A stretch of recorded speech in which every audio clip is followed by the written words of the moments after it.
Today we want to talk a little bit more about divergence and curl. Divergence and curl we're going to think of as derivatives that we apply to a vector field. So we have divergence and curl. We're thinking in terms of derivatives.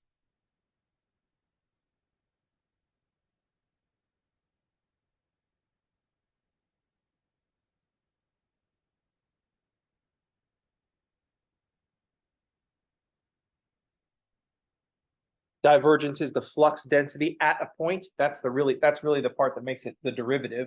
It's how things are changing at that point. It's the flux density at that point. And we're thinking of curl as the circulation or the direction of the maximum circulation density. The direction of the maximum circulation density at a point. We're thinking of them as derivatives. They are attached to this del operator, which is kind of our derivative operator. So it's just made up, the del operator is this vector with the three partial derivatives. So let's apply this del operator to a vector field. Oh, we've also seen about where divergence and curl fit. Since we're thinking about them as derivatives, we also want to think about where they sit in the fundamental theorems of calculus. So what are the vector calculus versions of the integral from a to b of f prime of x to x is f at b minus f at a. All right.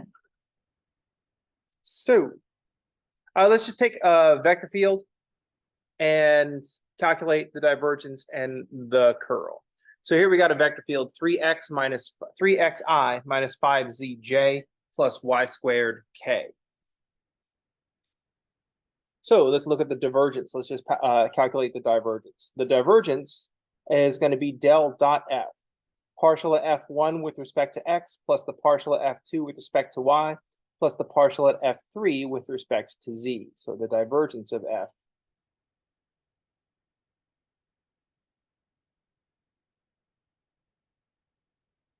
is the partial of 3x with respect to x plus the partial of negative 5z with respect to y plus the partial of y squared with respect to z, 3.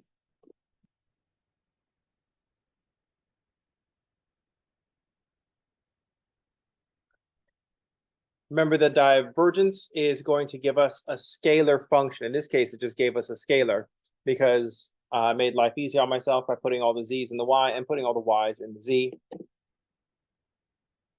and making x a linear function.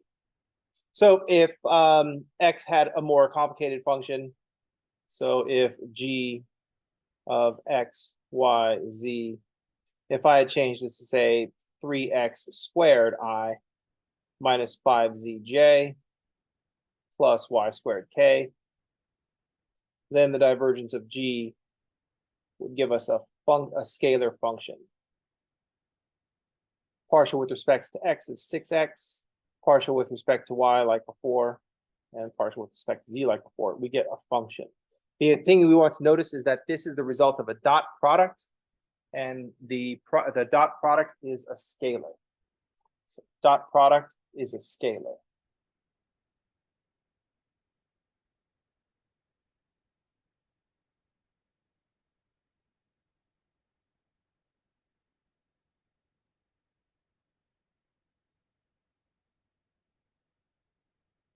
In this case, it's a scalar function, but that's a scalar.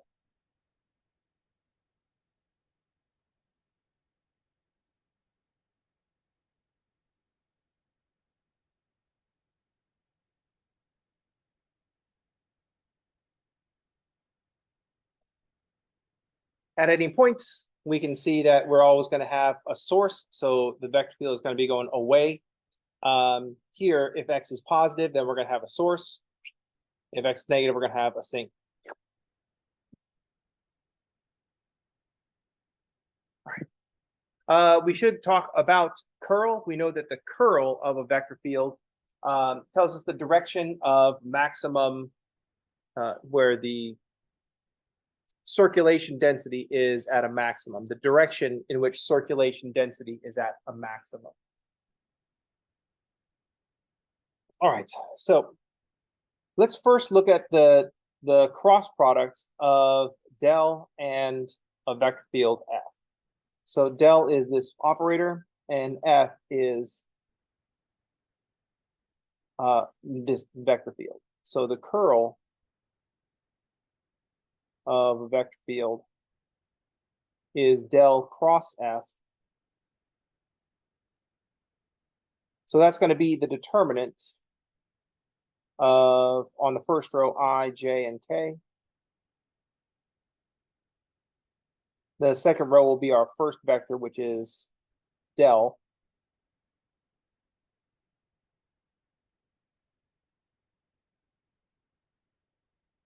And then our third row will be,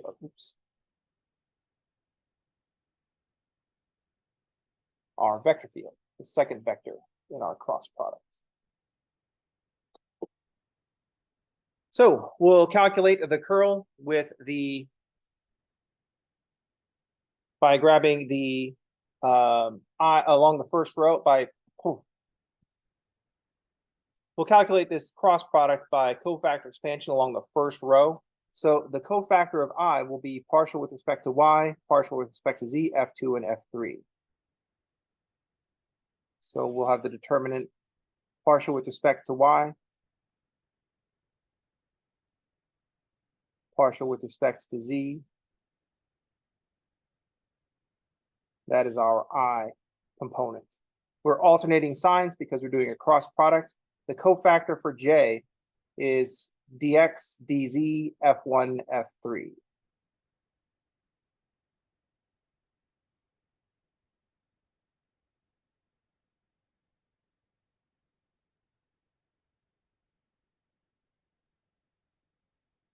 And our third cofactor will be the k cofactor with is dx, dy, f1, and f2.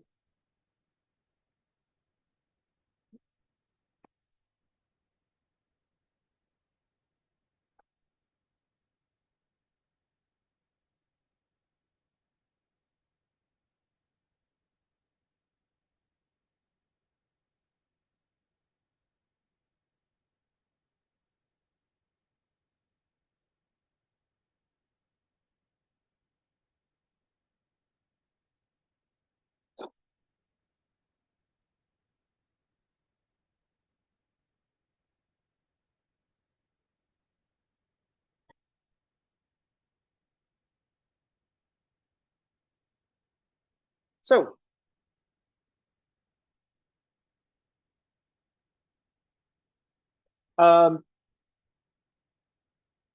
our cross products, we're going to do our cofactors. So partial of f3 with respect to y. It's not really a multiplication. We're going to set it up like a multiplication, a d minus bc, just calculating a determinant this way. But instead of multiplication, we're doing an operation. Partial of f3 with respect to y minus the partial of f2 with respect to z. And that is our I component. Our j component will be partial of f3 with respect to x. And then partial minus partial of f1 with respect to z. And then our third term, our k component, will be partial of f2 with respect to x minus partial of f1 with respect to y.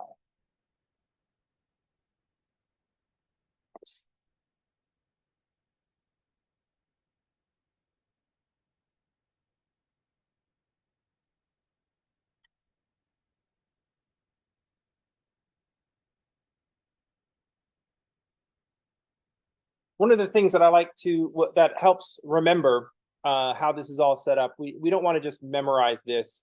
Neither do we also always want to calculate this. We want to avoid calculating this whenever possible. This is a math class, so we do calculations, but we want to do calculations so that we don't have to do calculations. The whole point of practicing the calculations is so you don't have to do the calculations all the time.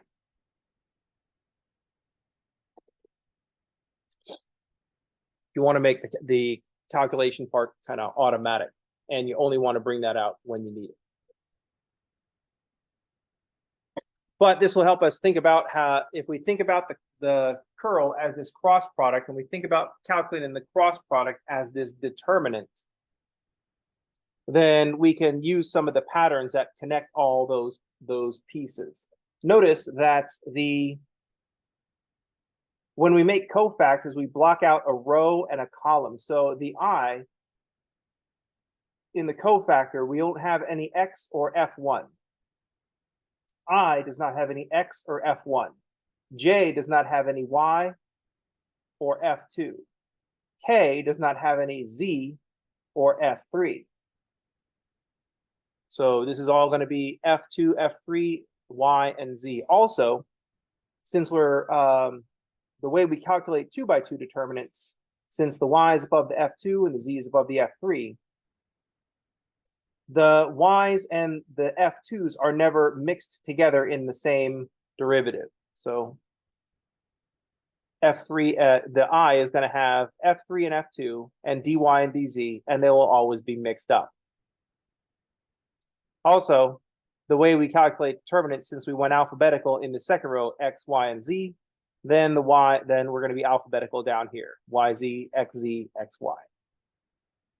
And since they're never mixed up, F3, F2, F3, F1, F2, F1. So looking at the patterns will help us put this together quickly if at some point we need to put this together quickly.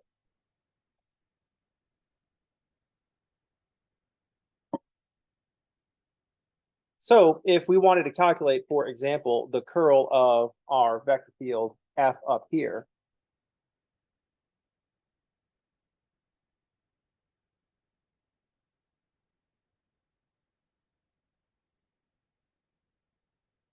my I component, you see all the components, is going to be F3 with respect to Y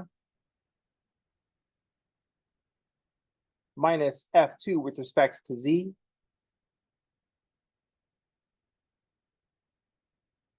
minus my J component, which is F3 with respect to X minus F1 with respect to Z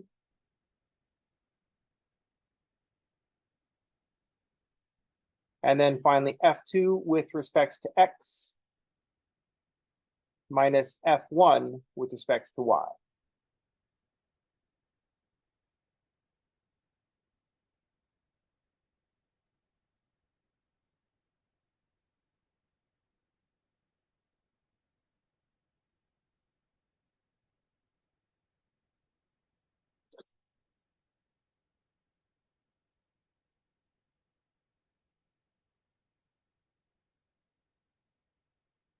Tells us something about how this vector field, the circulation density of this vector field, it's always going in the I direction.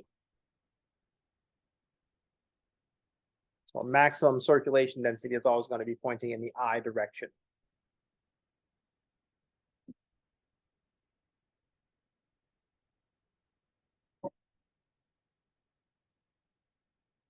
Any questions?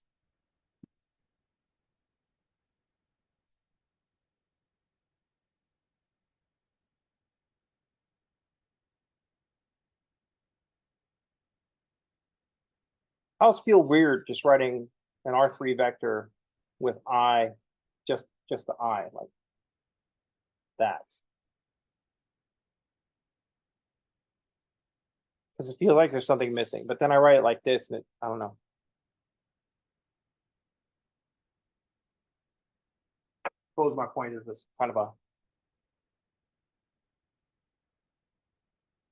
unsatisfying visually.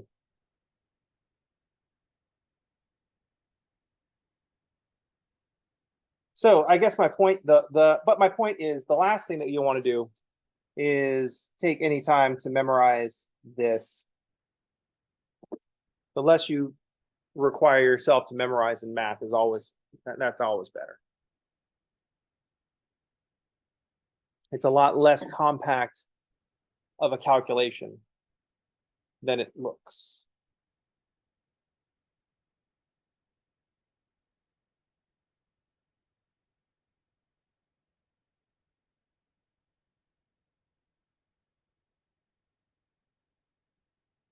As far as curl of G goes, notice that changing the 3x to a 3x squared is not going to have any effect on what's going on over here. Because at no point did I look at the 3x squared and take the derivative of that with respect to x.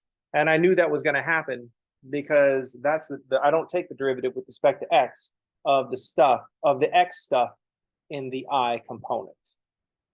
So we could also note that the curl of G of x, y, z is the same.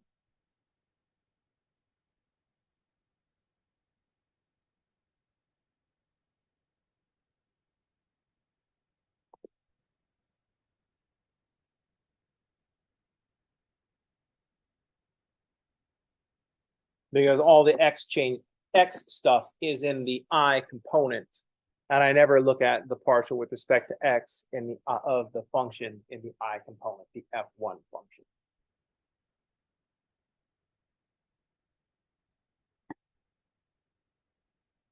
Any questions?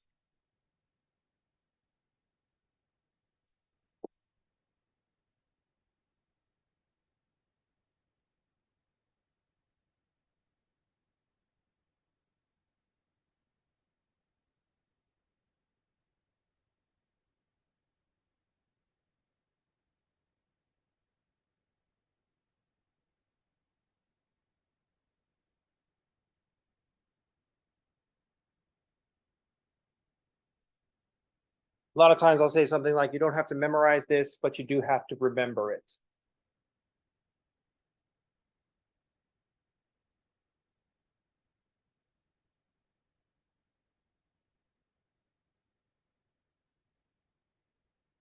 There's a big difference. Like remembering the lyrics to a song because you sing it every time you hear it because it makes you happy. That's just remembering the lyrics. If you have to learn the lyrics to a song and it's annoying and you have to force yourself to sing the song to learn the lyrics, that's memorizing. So memorizing is not a fun, just remembering stuff, that is a fun thing.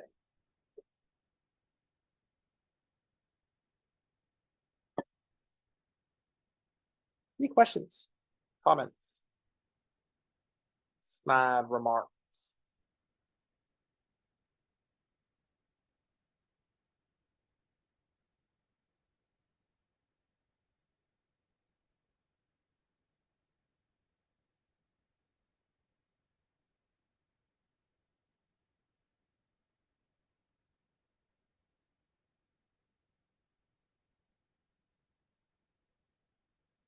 So the other thing that we have to do with divergence and curl, the other thing we have to do with divergence and curl is think about what divergence and curl represent. So that's also on our list of things to do. What do divergence and curl represent? How can we think about it? And the way we're going to think about that, is we're going to imagine, like our original example of vector field, we're going to imagine the vector field as the flow. We'll think of it in terms of something flowing, either electrical currents or like an electrical field or a magnetic field or water or air or some other fluid flowing around. And we're also also note that when there's like if we think in terms of water flowing around, it's kind of a snapshot of that water. It's like what's going on at a particular moment in time. Because if we just let a bunch of water leave it up to its own devices, the vector field is going to change. That is for something else entirely. Let's just think about what's going on at a particular moment. All right. So we need to look at some examples of different kinds of vector fields.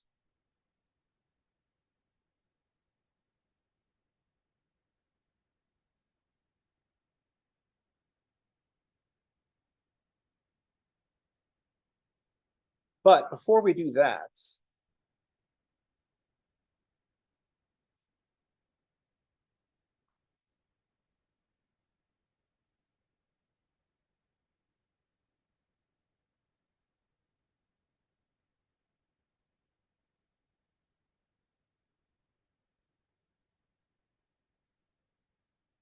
This question came up. It comes up in all my classes. I think it's because I'm always thinking about it.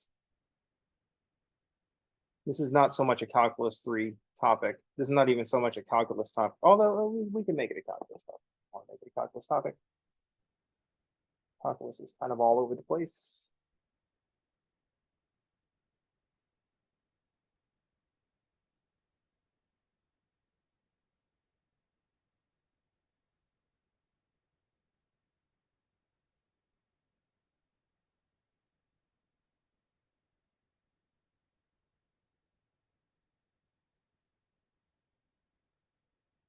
Let's just go to the spoiler alerts. The TLDR is just to start a retirement account. Like now. Do that now. You think you're broke now. If you don't want to be broke at the time that you retire, start a retirement account now. The main advantage that you have, the biggest advantage that you have, it doesn't matter that if you don't have a lot of money right now. The main advantage that you do have is that you are young and retirement is a kind of a long way away. I hate to be such a downer, especially at 8 o'clock in the morning in a math class, and say shit like retirement is a long way away. But if we think about what we want to model,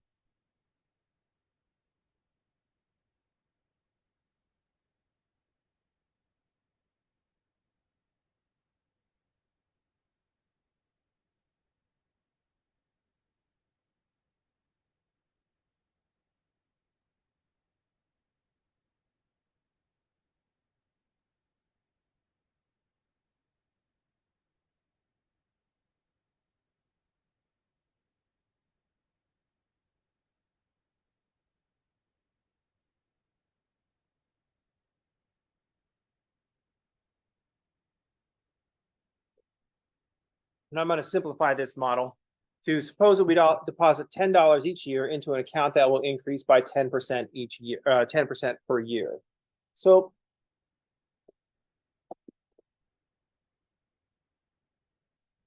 if you were in my Calc 2 class, then you remember me doing this talk. If you were in my Calc 1 class, then you remember me doing this talk. If you were in my trig class, then you remember me doing this talk, because I'm still not sure that everybody has done this yet.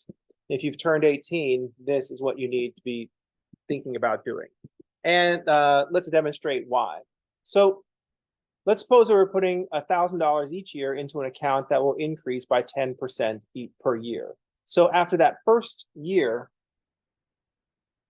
here's our first deposit. So this is right before we make our second deposit. Now we're going to make our second deposit, and we'll have this first deposit. I'll color code the deposits. Every time I try to color code the deposits, it never works out. But anyway, let's say this is our first one. We drop $1,000 in. And so there's $1,000 sitting in the account. We go back the next year to deposit another $1,000. This first $1,000 has increased by 10%. So we need to notice that increasing by 10% means multiply by 1.10. Because you take 100% of what you started with, and then you add 10% of what you started with. And so this means you multiply by 1.10. So we go to make our second deposit. Our original $1,000 deposit has grown by 10%, and we make our second deposit.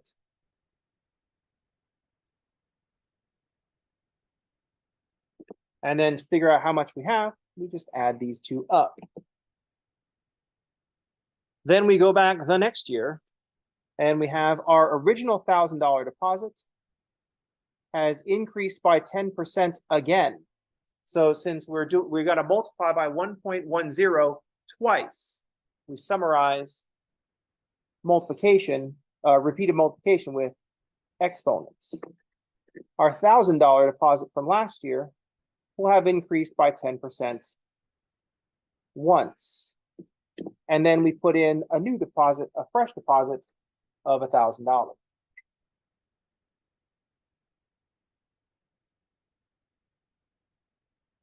Then the total of our account is we just add these three up.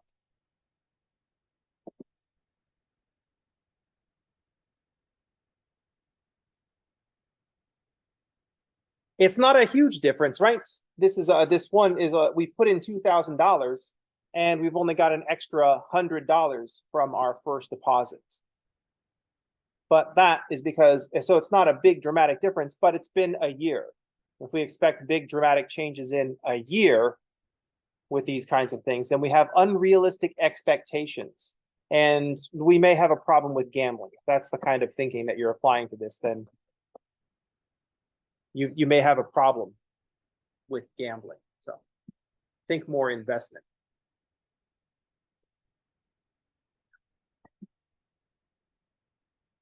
So then we do this again. We go back to make our fourth deposit.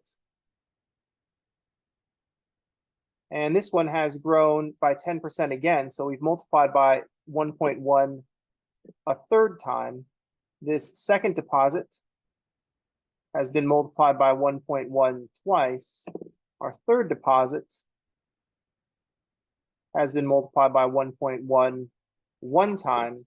And our fourth deposit has not grown. We just put that in, picked up our statement.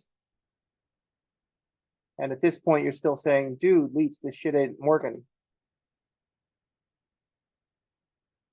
And that's because you have to wait. Now, what we're making, so this is after 4 years, this is after 1 year, right before the end of the first year, second year, third year, and fourth year. Eventually, we want to do this for multiple years. So this is 1 year, year 2, year 3, and year 4. Eventually, we want to figure out how to do this for a bunch of years. And let's actually put a number in it. And then not write all the terms.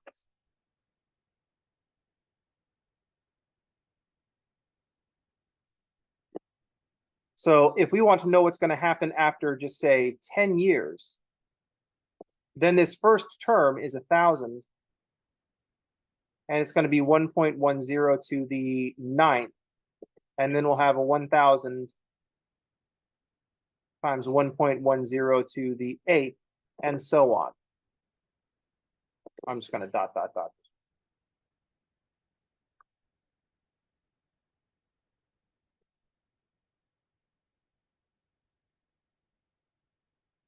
Until we get down to the second to last deposit, 1,000 times 1.10 to the first, and then the one we just put in before we grabbed our statement of account, 1,000. And so after 10 years, we've got 10 terms. And we don't want to add up 10 terms. 10 terms might not be so bad. If I motivate you enough and I say and put enough points on the line, then I can get you to calculate these 10 terms, but you don't want to do it. I'm not sure how many points I would have to give. I'm not sure how many points I would have to give to say do this after 40 years.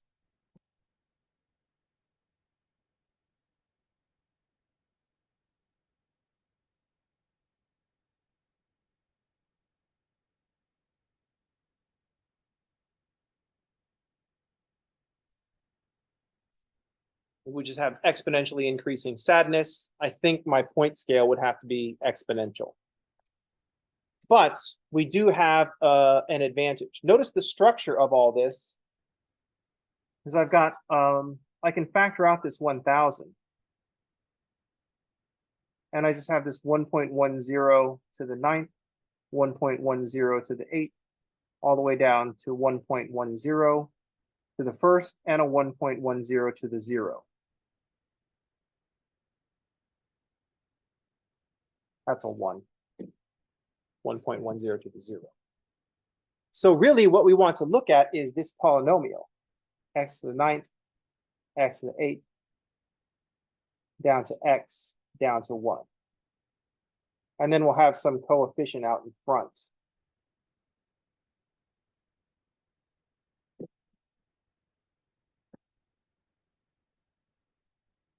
Now, before you say, shouldn't we be modeling this with calculus? Because this looks like a very long sum. Isn't this what integrals are for? And I'm like, oh, quiet you. This is an algebra thing first. Because we want to connect these ideas. So the ideas that we want to connect, we want to notice stuff like this.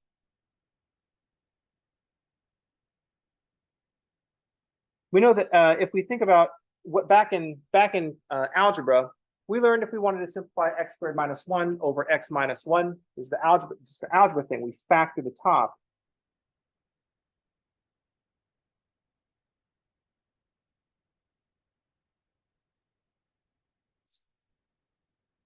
Then depending on how far your algebra class went, then you did a whole bunch of examples like this, leading to your biased view that polynomials are just factorable. They're just not generally. But then if I have x cubed minus 1 over x minus 1, we can factor this. Maybe we thought of factoring this, x squared plus x plus 1.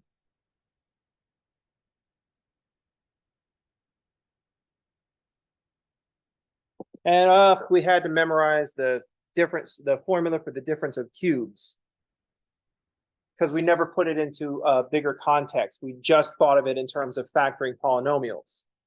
And then maybe if you were in a more adventurous group, you factor the difference of fourths.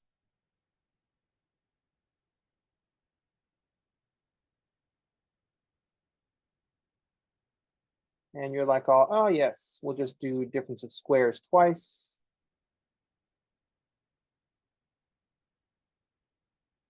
Cancel out the x minus 1. And then multiply these two out. We have x plus 1 times x squared plus 1. And then your algebra teacher says, no, do not, just leave it factored, because I don't want you to see what the big picture that we might be headed towards is. And at this point, you might be like, hold on, is there something going on here?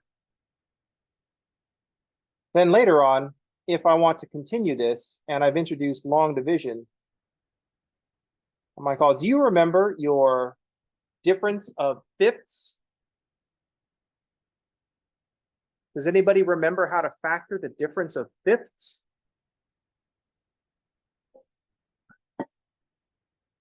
Right, exactly. So in the chat, someone's like, oh, no, laughing style. But if we start paying attention to the shit that's going on around us,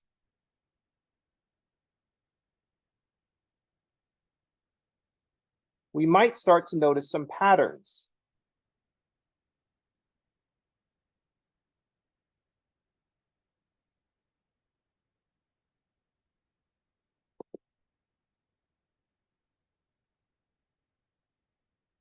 Not quite, because all the not quite a Pascal's triangle problem, because all the coefficients are going to be 1. So at this point, no one talks about the difference of fifths.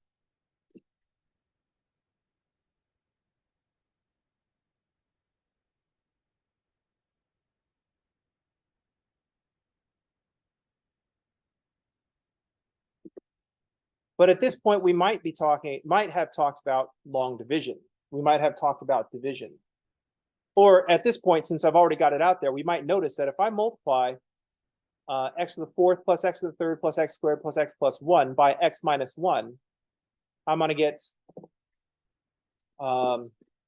x to the 5th plus x to the 4th plus x cubed plus x plus x squared plus x.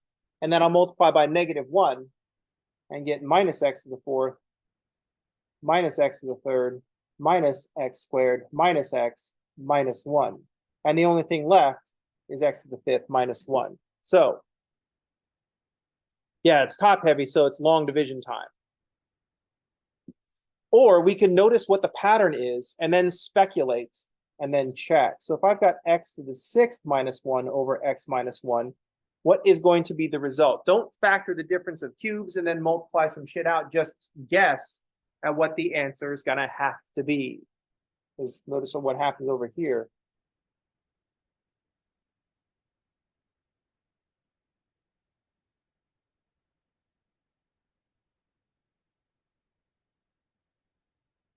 Oops, I missed one.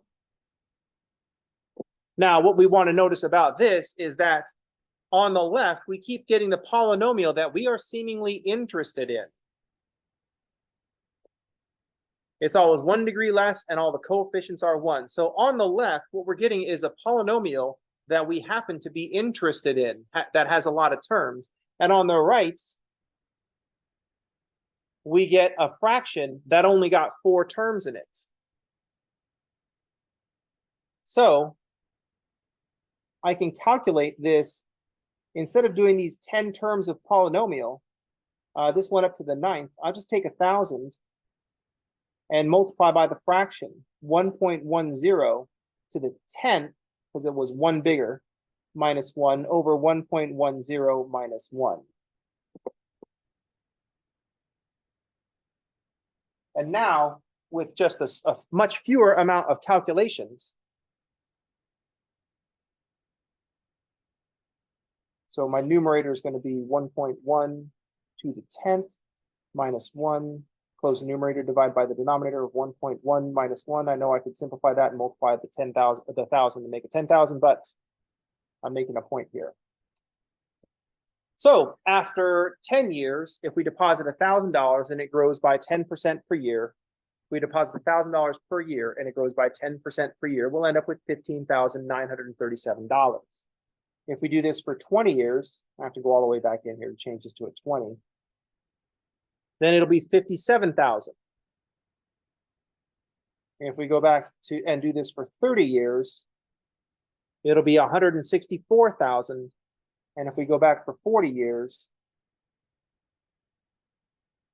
it'll be 442,000.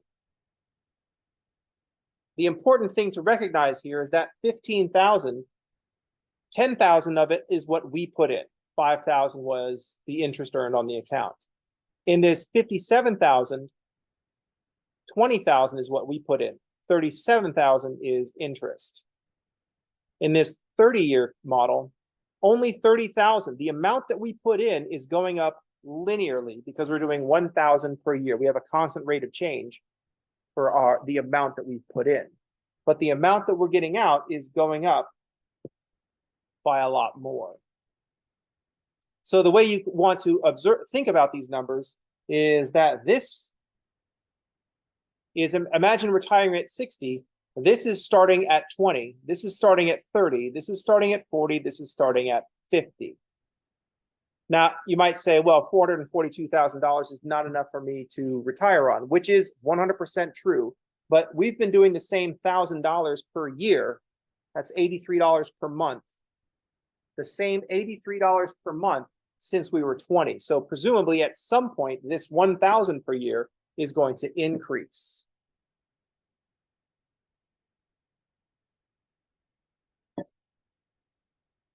The most important, the biggest factor that you have if you are a young person in preparing for retirement, the most powerful, the most valuable thing that you have is time.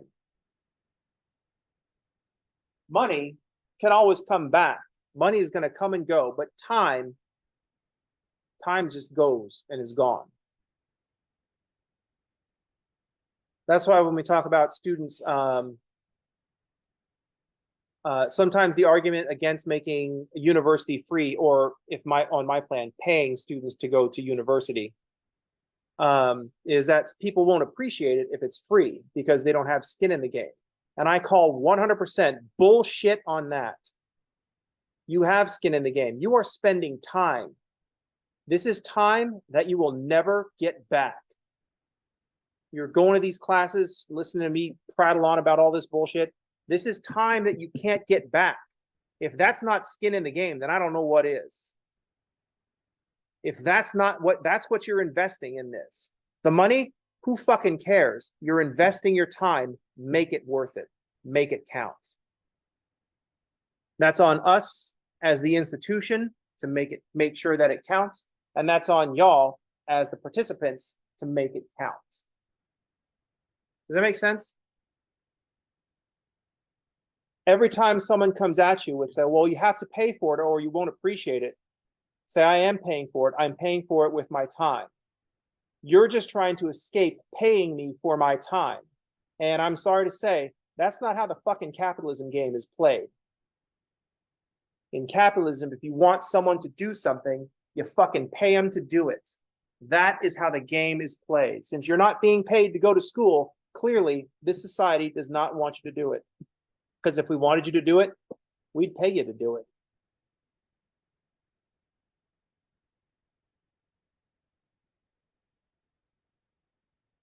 So, since we're playing the capitalism game, the TLDR for this whole thing, if you're in your 20s, you need to start a retirement account. You need to start thinking about what's going to happen when you're 60. This will be like either a Roth IRA or a 401k, depending on your employer. You're going to look for an employer that will match your 401k so you can max it out faster.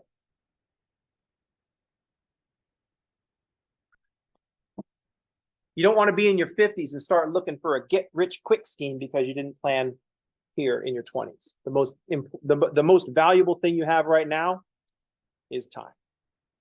All right, that's going to do it for today. That's going to do it for today. I will see you all on tomorrow. Everybody have a good, and we'll talk about like divergence and curl again. Everybody have a good day, and thanks for playing. On the job training is, I'm not really as big a fan of on the job training. Because I think, okay, actually, technically, I am a fan of on the job training. It's the only way you can get training is on the job. There's nothing I can do to prepare you for a job that you'll have in the future. There's just like zero that I can do for that because I don't know what it is. I don't know what you're going to be doing. And it's quite possibly something that I haven't done before. I could train you for a job if you plan to be a community college professor teaching math. I could get you ready for that. That's it. That's where it ends. Because it's so streamlined, right? No, because I'm familiar with it. Oh. Has nothing to do with the job itself. It just has to do with the fact that that's what I've been doing for the last 20 years. So I have some insight in that regard. But like, if you're like, oh, I'm going to be an engineer, it's like, oh, I can't prepare you for that. I have zero experience. How could I possibly prepare you for what you'll have to do as an electrical engineer? Right. Yeah. The job knows what's best. Yeah. So they're going to have to train you anyway. Anyway, that's it for today. I'll see you all later. All right. See you later, Jordan. See ya.